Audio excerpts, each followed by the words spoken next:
Cassius could practically read the thoughts of the council members observing him with calculated looks. Most clearly wished the fallen would return to their own realms. More than that, they wanted Cassius off the planet. Even though he was the one who had done the most to protect their realm from the unseen dangers lurking in the shadows since the fall, they were convinced Elios would not attack if he and the otherworldly who had been cast to Earth were no longer there. He should have felt bitterness toward the men and women currently watching him like he was a living time bomb. Yet, he could not. As one of the weakest races in all the known realms, humans had every right to focus on their survival. It was a debate that had started after the catastrophic events that had taken place in London and seen Teofil Serrano awaken as a demigod in the New South Star.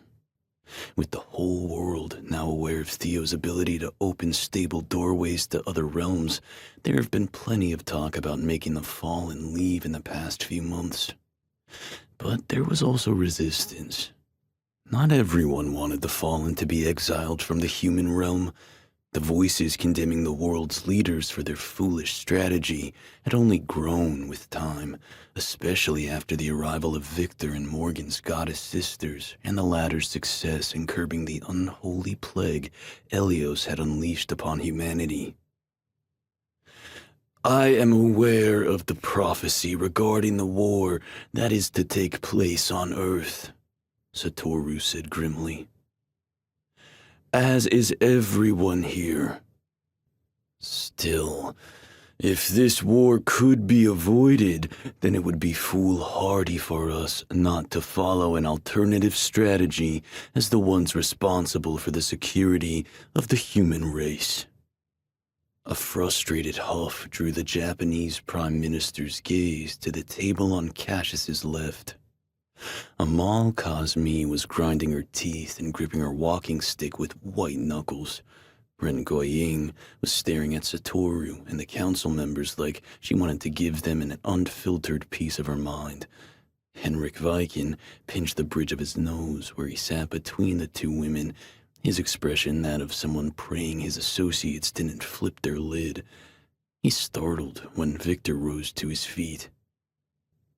What will you do if we leave Earth and Elios sends an army here?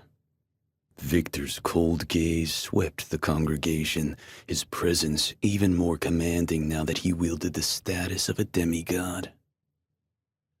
Though our presence awakened Earth's dormant magic after the fall, Hexa won't be enough to battle the monsters the God of Darkness will dispatch to this realm.